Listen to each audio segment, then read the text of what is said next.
tal amigos? Soy Marino Jiménez. Sean bienvenidos una vez más a su canal, La Torá como instrucción, no como religión. Nuestro tema de hoy, Identidad 2. ¿Qué hacer con mi nueva identidad israelita? Este video es una continuación del video anterior, Identidad. Descubre tu identidad en la Biblia. Así que les recomiendo que si pueden se vean el video anterior para que puedan tener una mayor comprensión de este video.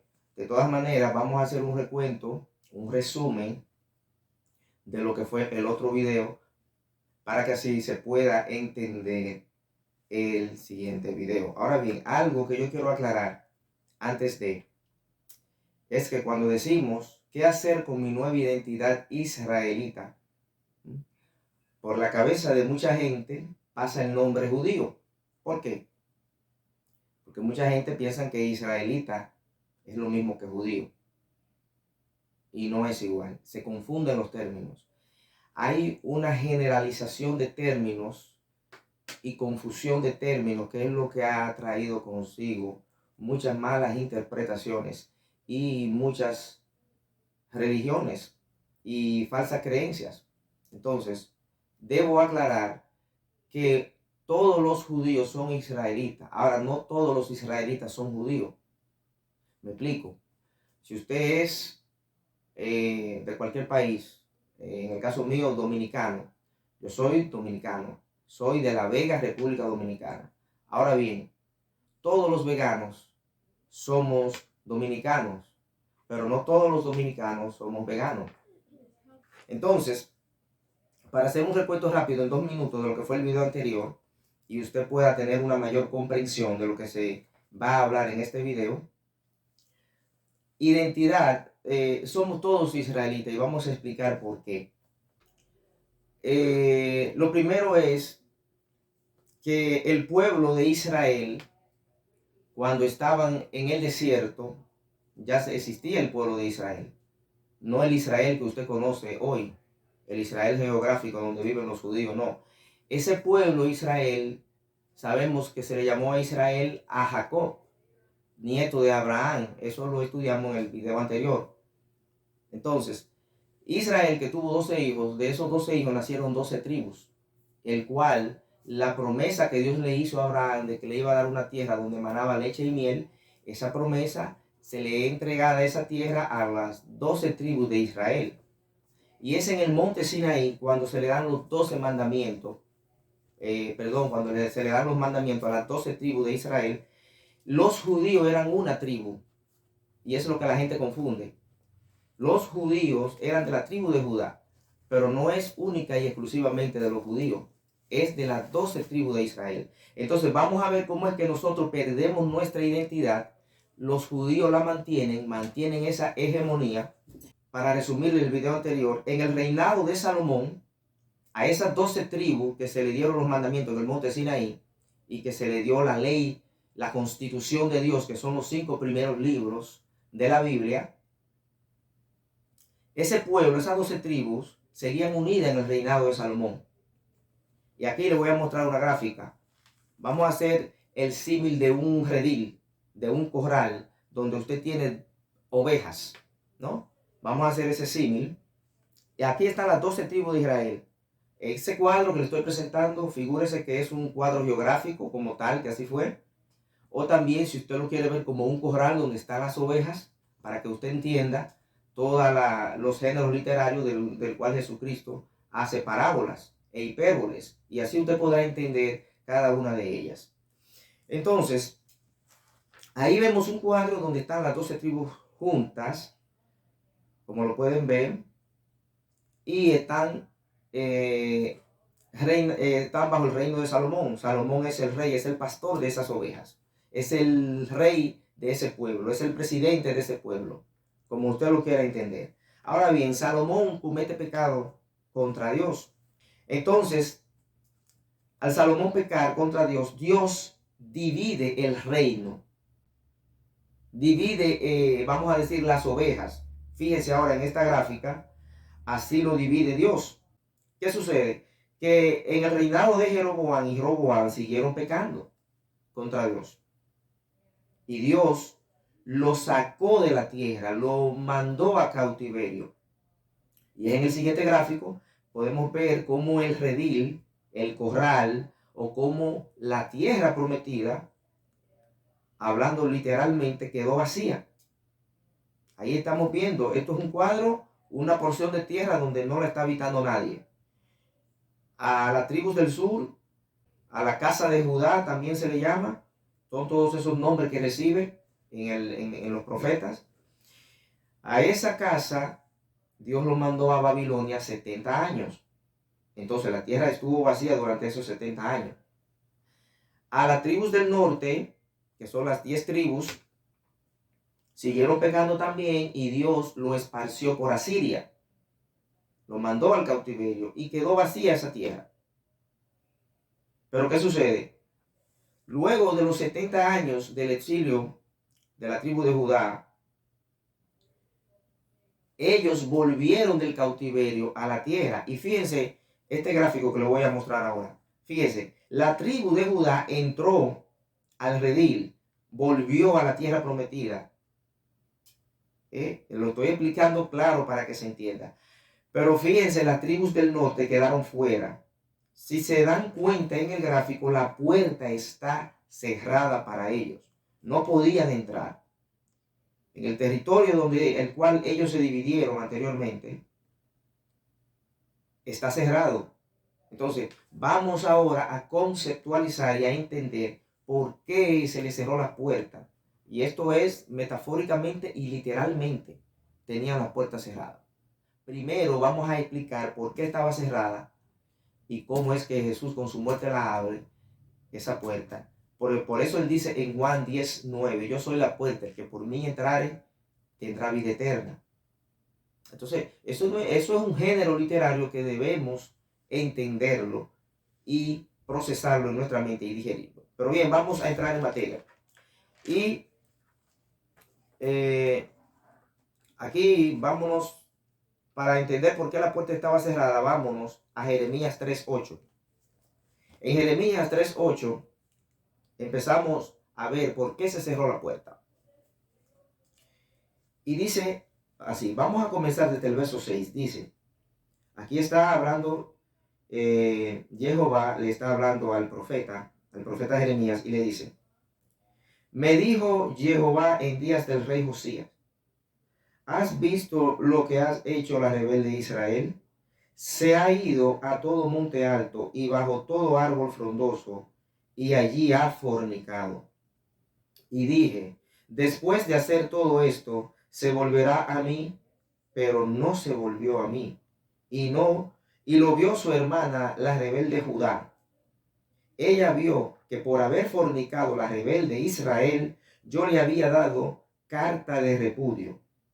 Pero no tuvo temor la rebelde Judá, su hermana, sino que también fue ella y fornicó. Se ha ido a todo monte alto, a todo árbol frondoso, y allí ha fornicado la rebelde Israel. Y fíjese que más luego dice su hermana Judá, claro, porque es su hermana, son 12 tribus, acuérdese. Su hermana Judá la rebelde también vio lo que hizo su hermana y también pecó contra mí. También fue y fornicó. Entonces, lo importante es que Dios dice allí que le dio acta de repudio, le dio carta de repudio. Es lo mismo que una carta de divorcio. ¿Y qué pasa cuando, qué tiene eso que ver con una puerta cerrada? Bueno, vamos a verlo en Deuteronomio 24, porque es que esa es la ley. Acuérdense que estamos bajo una constitución que se llama Torah. Y si Dios le dio acta de divorcio a las 10 tribus del norte, mire qué es lo que pasa. Cuando alguien toma una mujer y se casa con ella, si no le agrada por haber hallado en ella algo indecente, le escribirá carta de divorcio. Se la entregará en la mano y despedida de su casa. Una vez que ésta fuera de su casa, podrá ir a casarse con otro hombre. Pero si este último la rechaza y le escribe una carta de divorcio, se la entrega en la mano y la despide de su casa, o si muere el último hombre que la tomó por mujer, no podrá su primer marido que la despidió volver a tomarla para que sea su mujer después que fue envelecida, pues sería algo abominable delante de Jehová, y tú no debes pervertir la tierra que Jehová tu Dios te da como heredad. Entonces, se lo voy a explicar en forma sencilla. Usted se casa con una mujer, usted se divorcia de ella porque encuentra algo indecoroso. Eso significa muchas cosas, no voy a entrar en detalle. O sea, no es que usted se va a despedir de la mujer porque cocinó malo o porque no sabe fregar. No, usted tiene que hacer su elección de su esposa. Usted no la va a despedir por cualquier cosa. Usted encontró algo indecoroso, dice, o algo indecente en ella. Bueno, usted se puede divorciar de ella. Ahora bien, si esa mujer casándose con otro marido, ese otro marido se divorcia de ella, o lo contrario, muere el marido, esa mujer no puede volver al primer marido, según la ley de Dios, porque es abominación para Dios. Entonces, ¿qué tiene esto que ver con las ovejas? Bueno, Dios le dio acta de divorcio a las tribus del norte, a la casa de José, a la casa de Efraín, como se le llama en los profetas, al reino del norte, como también se le llama. Él le dio acta de divorcio. Y es por eso que bajo esta ley él no puede volver al primer marido. ¿Quién era su primer marido? En la alegoría de que Dios es el esposo y de que la novia o la esposa viene siendo Israel. Entonces, su primer marido fue Dios. Ella se fue y fornicó con otros dioses, ¿verdad? Fornicó con otros dioses, pero esos dioses no le sirvieron. Ahora ella quiere volver al primer marido, pero no puede. La rebelde Judá también lo hizo. Pero el problema aquí es que a Judá no se le dio acta de divorcio. No se le dio carta de repudio. Por eso ella tenía la puerta abierta para entrar. Y tenía que ser así porque de Judá venía el Mesías. Fíjese, Jesucristo era Mesías. Si no estaba en la tierra prometida, ¿cómo iba a venir el Rey Jesús? Tenía que venir tenía que venir de la tribu de Judá. Entonces ahí vamos entendiendo ya. Fíjese ahora lo que le explico. Por eso es que la puerta estaba cerrada. Ahora bien, ¿cómo vamos a explicar cómo es que Jesús muriendo abre esa puerta? ¿Cómo es eso? Bueno, precisamente hay que saber de la ley. Hay que saber de la ley para explicar esto. Esto como un abogado se tiene que aprender todos los códigos de leyes. Todos estos códigos de leyes que cualquier abogado quiera tener, hablando en sentido figurado, están en los 5 primeros libros de la Biblia. Entonces, cuando un profeta dice algo, vale la redundancia, los profetas, es basado en lo que está escrito en esos 5 primeros libros, que llamamos Torá en hebreo, que llamamos Pentateuco en español, derivado del griego. Entonces, es de ahí. Ahora, fíjense bien, Pablo nos explica bien. Pablo lo explica bien claro aquí en Romanos 7. Vámonos al capítulo 7 de Romanos. Y miren cómo comienza Pablo haciendo la analogía tomada del matrimonio. Dice Pablo: ¿acaso ignoráis, hermanos? Y hablo con los que conocen de leyes. Esta es la primera aclaración que hace Pablo. Él está hablando con personas que conocen de leyes. No ignoréis esto, hermanos. Y le dice que la ley se enseñorea del hombre entre tanto que éste vive. La mujer casada está sujeta por la ley al marido mientras éste vive. Pero si el marido muere, ella queda libre de la ley que le unía a su marido. La mujer queda libre de esa ley. Y aquí es donde muchas religiones malinterpretan. Dicen que ya estamos libres de la ley. Y Pablo sigue hablando de la ley. Vamos a verlo de un pronto. Pero fíjese que queda libre de esa ley. ¿De cuál ley? De la ley que estaba sujeta al marido. De la ley de que no podía volver atrás al primer marido, como leímos en Deuteronomio 24. Esto es un acápite, como dirían los abogados. Esto es un acápite del Código Penal. El Código Penal, que comprende los 5 primeros libros de la Biblia, dice que el primer marido no puede volver, la esposa no puede volver al primer marido ya después que le dio acta de divorcio. Entonces, cuando el marido muere, la mujer queda libre de esa ley y se puede casar con otro. ¿Con cuál? Lo explica claro, con el que resucitó. O sea, con Yeshua morir, con Jesucristo morir, que sabemos que es Dios Padre e Hijo, con él morir sabemos que nos daba entrada a nosotros, nos redimió del pecado, de la ley, nos redimió de ese pecado, de esa acta de divorcio que teníamos las tribus perdidas del norte, las ovejas perdidas de las que Jesús habló tanto. Él nos libró de esa ley con su muerte y resucitó para darnos un marido.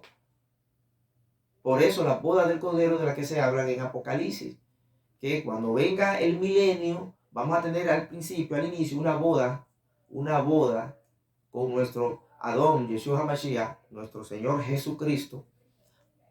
Vamos a tener esa boda con ese que resucitó. Entonces, es por eso que Pablo empieza a explicar que mientras vivíamos en la carne, las pasiones pecaminosas, estimuladas por la ley. ¿Por cuál ley? Por la ley del pecado. Y aquí es que la gente se confunde. Obraban en nuestros miembros llevando fruto para muerte. Pero ahora estamos libres de la ley. Y las personas, las religiones malinterpretan de que ya no hay que guardar, ya estamos como el chivo sin ley. Porque la ley fue clavada en la cruz. Ya estamos como borregos rialencos y podemos hacer lo que sea porque Jesucristo vino y murió por nosotros. Vamos a hacer lo que sea. No, fíjese lo que dice. No. Dice, ahora estamos libres de la ley por haber muerto para aquella a la que estábamos sujetos, de modo que sirvamos bajo el régimen nuevo del Espíritu y no bajo el régimen viejo de la letra. ¿Qué significa esto? Estamos bajo el régimen del Espíritu, del Ruach HaKodesh, del Espíritu Santo, Pentecostés. Cuando Jesucristo vino, en Hechos de los Apóstoles 1, vino y cuando ascendió al cielo, se derramó el Espíritu Santo. Igual que cuando usted se bautiza, cuando usted cree en Jesucristo, en Yeshua HaMashiach, cuando usted cree en Él y usted confiesa que sí, que se arrepiente de corazón y usted va y se bautiza, usted es un hombre nuevo. Usted hace el símbolo del bautismo. Pero en su corazón usted sabe que usted está arrepentido y que usted quiere entregarle su vida a Jesucristo. Si usted le va a entregar su vida a Jesucristo, usted tiene que ser verdadero discípulo de Él. Juan 8, 31-32 dice, si siguen mis enseñanzas, verdaderamente serán mis discípulos, conocerán la verdad y la verdad os hará libre. Entonces, esto es lo que pasa, mis hermanos. Por eso es que somos israelitas. Somos israelitas. Así fue que se abrió la puerta. No es que la ley se clavó en la cruz. No. La ley que Pablo habla aquí en Romanos 7 es la ley de que él no podía volver al marido.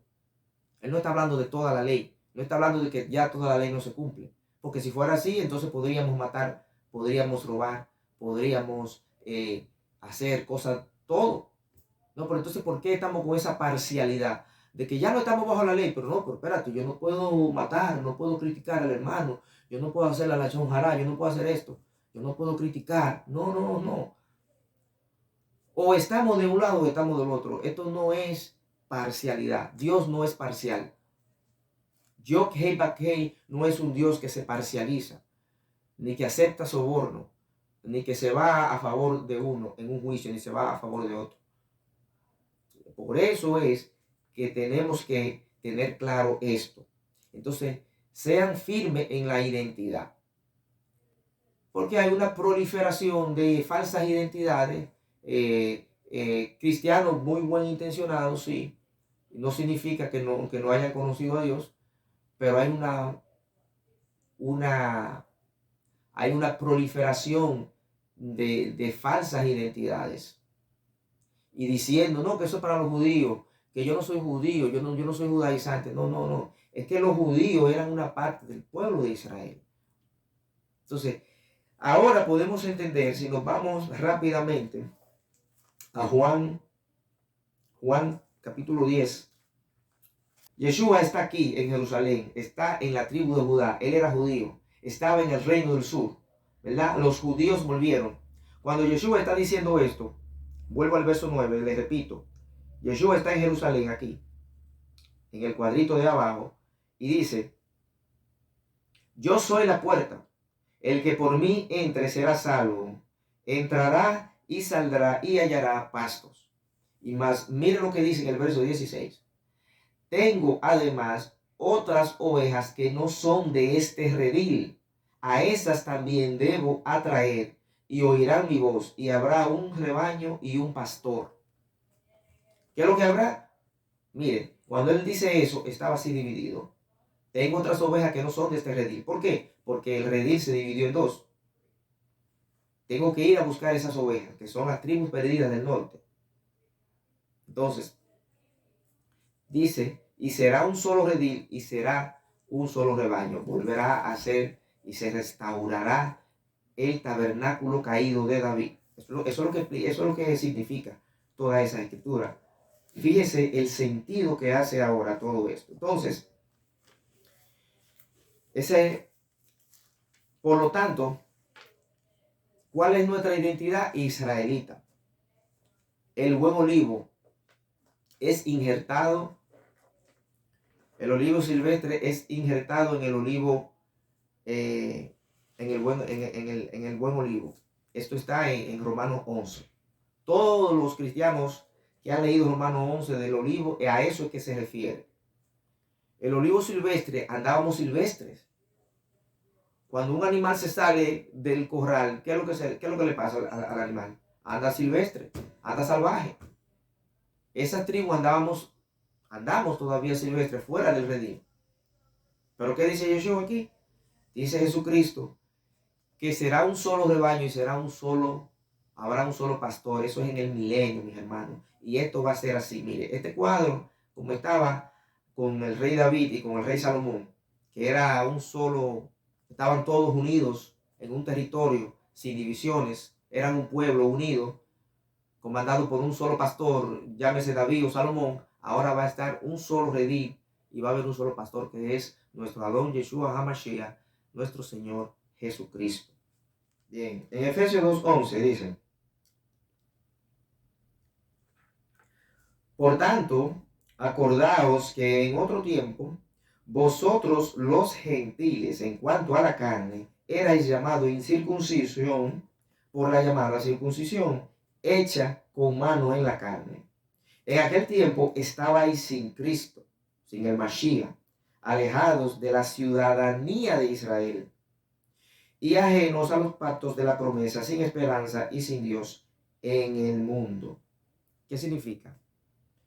Los gentiles en la carne, las 10 tribus del norte, la casa de José, la casa de Efraín, el reino del norte, así se conoce en el Tanakh, en el Antiguo Testamento.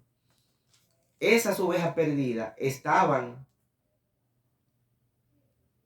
lejos de la ciudadanía de Israel. Así lo dice el verso 12. En aquel tiempo estaban alejados de la ciudadanía de Israel. Estaban alejados del redil.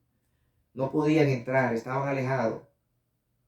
Y es donde viene entonces y dice que estabais sin Cristo, alejados de la ciudadanía. Ahora con Cristo, fíjense lo que dice el verso 19 para adelantar, y dice, por eso ya no sois extranjeros ni forasteros, sino que son conciudadanos de los santos y miembros de la familia de Dios. ¿Se dan cuenta? Entonces ahora somos israelitas. En la Nueva Jerusalén, porque yo no sé que hay gente que todos le llaman judíos, en la Nueva Jerusalén habrán 12 puertas, las 12 tribus de Israel. Ahí no habrá gentiles. ¿Ok? No habrá gentiles. Porque gentil es una persona, tanto en griego como en hebreo, goyim en hebreo, gentil del griego, son personas que están paganos, significa pagano, fuera del pacto. Fuera del pacto. Y eso es un concepto muy amplio. Entonces, ya no estamos fuera de los pactos de la promesa. Esa promesa de esa nueva Jerusalén, de que vamos a entrar por una de esas 12 puertas, Es por eso, por la muerte de Jesucristo. Y la resurrección es para estar en esa boda del Cordero con nuestro Señor Jesucristo. Y si se dan cuenta, nos podemos ir a cualquier texto, tanto como el de Pedro, pero yo quiero leerle solamente este versículo. Santiago, siervo de Dios y del Señor Jesucristo, a las 12 tribus que están en la dispersión, salud. Estamos hablando que esto se escribió 40 años, alrededor de 40, 50 años después de la muerte de Jesucristo. ¿Y a quién le está escribiendo esta carta a Santiago? Él no se le está escribiendo a los evangélicos cristianos ni a los católicos, no. Él está escribiendo esto, dice, a las 12 tribus que están en la dispersión, estábamos dispersos. Y esa dispersión ha llegado hasta nuestros países, es lo que yo quiero que la gente entienda. Esa dispersión de esas ovejas, de esas tribus ya hablando literalmente de personas, emigraron a diferentes sitios, porque se sintieron que estaban ya, se olvidaron de Dios. Pero fíjense, es a las 12 tribus en la dispersión que le está escribiendo Santiago. Entonces, lo mismo Pedro dice a los expatriados vamos a ver, primera de Pedro, en la primera carta de Pedro, que dice, Pedro, apóstol de Jesucristo, a los expatriados de la dispersión en el Ponto, Galacia, Capadocia, Asia y Bitinia. O sea, Pedro, todos los apóstoles están escribiéndole a los dispersos. A los dispersos.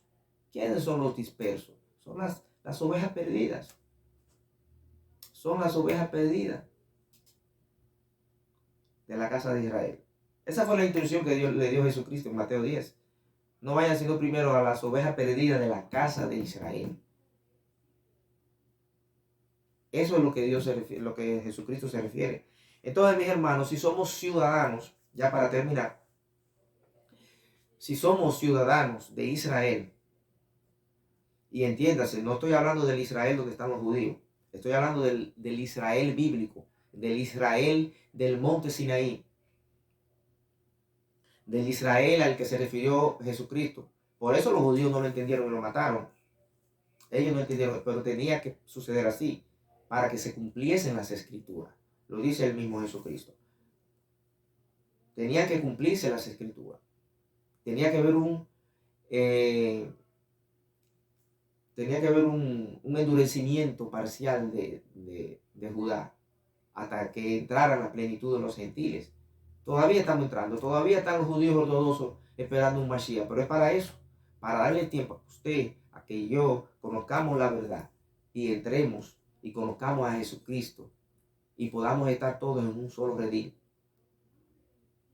Entonces, eso es básicamente, somos ciudadanos israelitas, y un buen ciudadano que porta su identidad, como está en la portada de este video, ya conociendo que somos ciudadanos israelitas, debemos regirnos por la Constitución de Israel.